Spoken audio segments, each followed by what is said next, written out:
तो मेरे क्लाइंट ने मुझसे पूछा कि फैशन ब्रांड की शुरुआत कहाँ से होती है। तो मैंने कहा फैशन ब्रांड की शुरुआत होती है उसके फाउंडर की आइडेंटिटी से।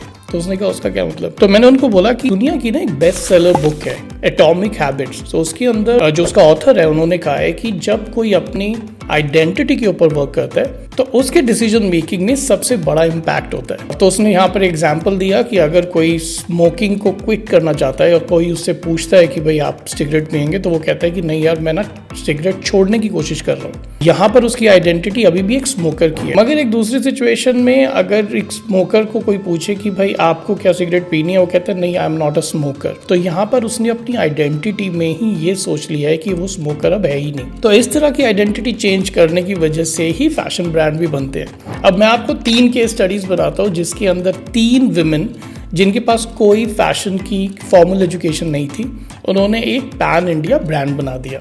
तो उसमें सबसे पहला नाम है शिवांगिनी परिहार का, जो गुजरात के एक छोटे से गांव से है। तो जब इन्होंने अपने पहले बच्चे को जन्म दिया तब इन्हें लगा कि मेरी आइडेंटिटी एक ब्रांड ओनर की होनी चाहिए, और तब जाके इन्होंने एक बहुत ही सक्सेसफुल ब्रांड लॉन्च किया, द समर हाउस। इसी तरह से हमारी दूसरी फाउंडर जिनका नाम है साशा मेंडिस, ये GQ में राइटर और स्टाइलिस्ट थी। फिर इन्होंने अपना बुटीक खोला और आज इनके बुटीक में बड़े बड़े डिजाइनर जैसे 1111, माकू, नशाद Ali, runway, bicycle and purer. बातें हैं अपने तीसरे फाउंडर पे जो कि एक क्रिएटिव डायरेक्टर थी एक एडवर्टाइजिंग कंपनी में। तो उन्होंने बहुत टाइम तक सोच रही थी कि मैं फैशन ब्रांड स्टार्ट करूं, और एक दिन उन्होंने अपनी आइडेंटिटी चेंज करके कहा कि now I am a fashion brand.